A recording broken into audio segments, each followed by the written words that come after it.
కొద్దిగా ఓపెన్ చేసి కళ్ళు ప్రశ్నలు అడగండి. గుడ్డు మంచిది, ప్రోటీన్ ఉంది, తినండి అంటున్నారు. కానీ ఆ గుడ్డు ఎలా తయారైంది అని డాక్టర్లకు తెలియదు. ఈ టాపిక్ మాట్లాడే ముందు నమస్తే అందరికి. నా 100 days ఫ్యాట్ లాస్ జర్నీలో ఈ రోజు డే 9. ఈ రోజు బ్యాడ్మింటన్ అయితే స్కిప్ చేశాను. ఫోరం పెయిన్ వల్ల కాదు, నిన్న నైట్ క్రికెట్ లేట్ అయింది. ఉదయాన్నే నిద్ర లేవలేకపోయాను. బై ద వే, నా breakfast and lunch. Evening gym లో లెగ్ వర్కౌట్ అయితే చేశాను. నా లెగ్ వర్కౌట్ బ్యాక్గ్రౌండ్ లో రన్ అవుతుండదు. ఈ లోపు మనం ఎగ్స్ గురించి మాట్లాడుకుందాం. పద్మశ్రీ డాక్టర్ కాదర్వల్లి గారు ఒక respected researcher, especially in the millet space. కానీ ఒక రీసెంట్ పాడ్కాస్ట్ లో ఆయన ఎగ్స్ గురించి ఇచ్చిన స్టేట్మెంట్ మాత్రం కొంచెం ఆలోచించాల్సిన విషయం. ఆయన ఏమంటున్నారంటే, గుడ్డు మంచిది, ప్రోటీన్ ఉంది, తినండి అంటున్నారు. కానీ ఆ గుడ్డు ఎలా తయారైంది అని డాక్టర్లకు తెలియదు. తెలిసినా చెప్పరు. ఇలా అన్నాక ఈయన క్లారిటీ ఇచ్చారా అంటే లేదు.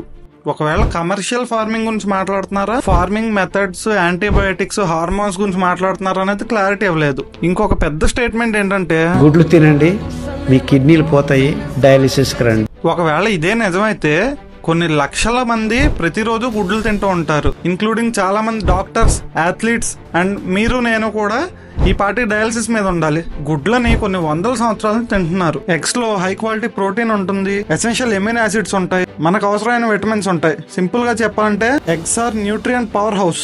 ఒకవేళ ఎగ్స్ వల్ల నిజంగా కిడ్నీ ఇష్యూస్ వస్తాయా? అలా వచ్చుంటే ఈ పార్టీ కొన్ని లక్షల కేసులు వచ్చుండాలి, ఎగ్స్ ని బ్యాన్ చేసి ఉండాలి. కాబట్టి ఈ స్టేట్మెంట్ కి సైంటిఫిక్ బ్యాకప్ అనేది లేదు.